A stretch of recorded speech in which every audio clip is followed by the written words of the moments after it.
बार गौतम बुद्ध अपने आश्रम में अपने सभी शिष्यों को शिक्षा दे रहे थे।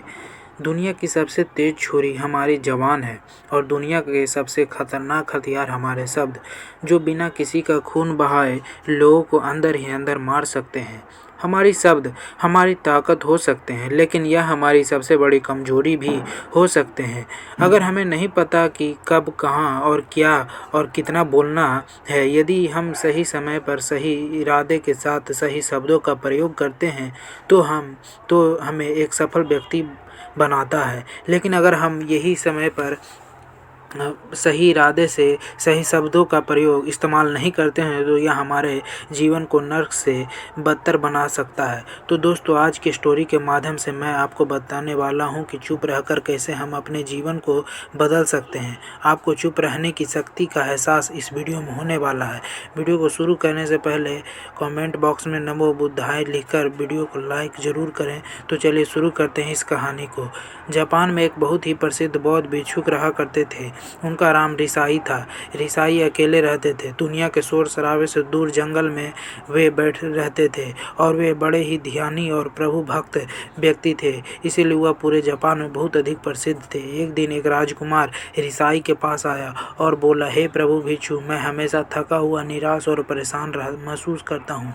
मेरा मन बहुत अशांत रहता है। हालांकि मेरे पास सब कुछ है, दौलत, शोहरत, सुख सुविधाएं जो हर व्यक्ति चाहता है या पाने की इच्छा करता है, लेकिन फिर भी मेरे अंदर इतना अशांति और चिंता क्यों है। रिसाई ने उसकी बात बहुत ही ध्यानपूर्वक सुनी और कुछ सोचने के बाद कहा, तुम इस प्रश्न का उत्तर जानते हो, बस तुमने कभी इस प्रश्न को हल करने की कोशिश नहीं की। रिसाई ने आगे कहा, मैं एक रिसर्च करना चाहता हूँ कि क्या तुम मेरा साथ उसमें दोगे। इस रिसर्च के बाद तुम्हारे जीवन में किसी भी तरह की अशांति और चिंता नहीं रहेगी। ये बातें सुनकर राजकुमार बहुत हैरान था। उसने रिसाई से कहा, बताइए मुझे क्या करना होगा। अपने मन की शांति के लिए मैं कुछ भी करने को तैयार हूँ। राजकुमार की इन्हीं बातों को सुनकर भिक्षु ने कहा, तो फिर आप अपने 15 दिन के लिए मेरे आश्रम में रहोगे और एक सामान्य व्यक्ति की तरह अपना जीवन व्यतीत करोगे, और इन 15 दिनों में तुम अकेले और चुपचाप रहोगे, जितना हो सके कम बोलोगे। राजकुमार उस भिक्षु की बातें सुनकर सहमत हो गया। पहले दिन राजकुमार को लगा कि उसका मन आसमान से अधिक अशांत और विचलित है। उसके मन में तरह तरह के विचार आ रहे हैं और वह आम लोगों की तरह जीवन जीने में असहज और महसूस कर रहा है। उसे अंदर से बोलने की इच्छा नहीं थी, लेकिन वह चुपचाप रहा। उसके मुंह से एक भी शब्द नहीं निकला, बस वह चुपचाप बैठा रहा। लेकिन रात होते ही उसे अंदर ही शांति का अनुभव होने लगा। उसके लिए यह अनुभव अजीब था। वह खुद से पूछ रहा था कि अंदर ही अंदर इतना खुश क्यों है और उसकी आंतरिक बेचैनी और चिंता कम क्यों होने लगी। अगले दिन राजकुमार अकेला चुपचाप बैठा रहा और वह प्रकृति को निहार रहा। वह पौधों को, फूलों को, आकाश में उड़ रहे पंछियों को। वह अपने जीवन में पहली बार यह अद्भुत दृश्य महसूस कर रहा था। उसके पास कितनी सुंदरता है। वह दिन भर प्रकृति की सुंदरता को निहारता रहता और उसकी ताजगी को महसूस करता रहता। इसी तरह 10 दिन बीत गए और उसके मन की सारी बेचैनी, सारी हलचल, सारी उथल-पुथल और सारा तनाव गायब हो गया। 11वें दिन की वह सुबह राजकुमार फिर से एकांत में बैठ गया और कुछ ही मिनटों में उसकी आंखें अपने आप बंद हो गई और वह गहरे ध्यान में चला गया। वह पूरे दिन वही आंखें बंद करके बैठा रहा और गहरे ध्यान में डूबा रहा। ना कोई शब्द, ना कोई चिंता। राजकुमार भीतर से असीम शांति और आनंद से भर गया। राजकुमार बाकी के 4 दिन इसी तरह गहरे ध्यान में व्यतीत करने के बाद 15 दिन के बाद रिसाई के सामने प्रस्तुत हुआ और रिसाई को प्रणाम करके बोला, प्रिय भिक्षु, मुझे उत्तर मिल गया कि मेरे मन में इतनी उथल पुथल और चिंता क्यों थी। मैं जान गया कि मेरा मन इतना अशांत और विचलित क्यों है। रिसाई मुस्कुराते हुए पूछा, बताओ क्या उत्तर मिला तुम्हें। राजकुमार ने कहा, मैं आवश्यकता से अधिक बातें करता था। मैं किसी पर भी अपने शब्द और ऊर्जा व्यर्थ करता था। मैं दिन भर अपने लोगों से फालतू की बातें करता रहता था और फिर उन्हीं के बारे में अकेले में सोचता रहता और ज़्यादातर समय नकारात्मक ही सोचता रहता। इस तरह मैं बस अपना समय बर्बाद कर रहा था। ज़्यादा बोलने और नकारात्मक सोचने की वजह से मेरा मन अशांत और बेचैन हो गया था और इसी वजह से मैं किसी भी काम को ठीक से नहीं कर पा रहा था, जिसकी वजह से मैं हर काम में असफल होने लगा और असफलता मिलने वाली असफलता की वजह से मैं और भी उदास और चिड़चिड़ा हो गया। इन्हीं सब चीज़ों की वजह से मेरा जीवन नष्ट हो गया। लेकिन यहाँ पर बिताए हुए 15 दिन मेरे लिए पूरी तरह से अलग थे।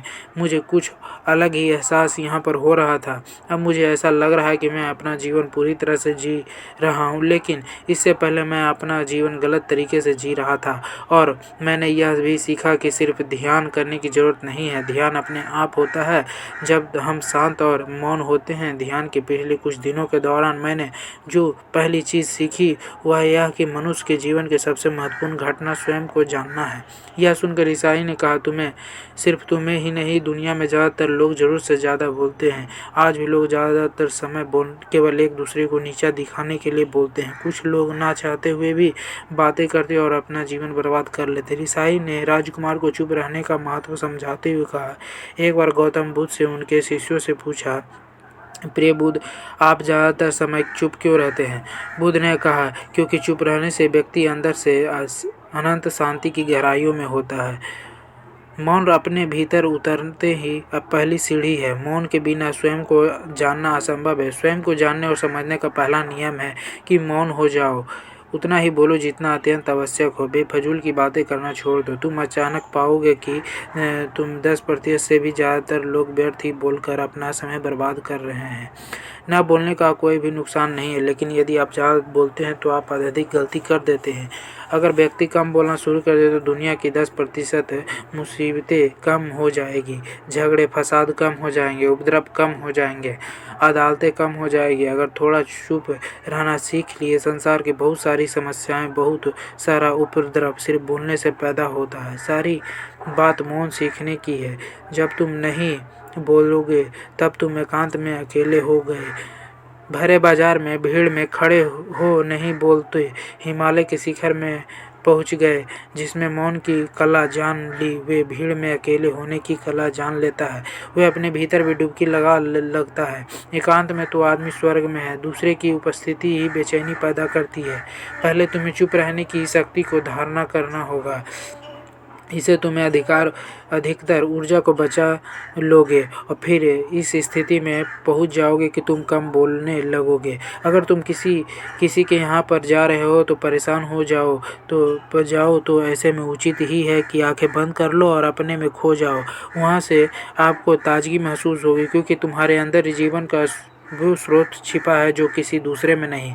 इसके बाद राजकुमार उस ईसाई से पूछते हैं, आखिर कौन हमें अपने अंदर तक लेकर जाएगा? ये बातें सुनकर ईसाई बुद्ध कहते हैं, तुम्हें स्वयं ही अपने अंदर उतरना होगा और वहीं से परम राज्य जीवन का आनंद ले पाओगे। आनंद का यही से जन्म हुआ है, यहीं से तुम मौत में डूब जाओगे, यही तुम्हारा सूरज उदय होगा और यहीं से अस्त होगा। इसी प्रकार तुम बार बार डुबकी लगाओगे। जब भी तुम डुबकी लगा कर लौटोगे, वहाँ से तुम पाओगे कि फिर ताजगी भरी जीवन की नई संपदा मिलेगी।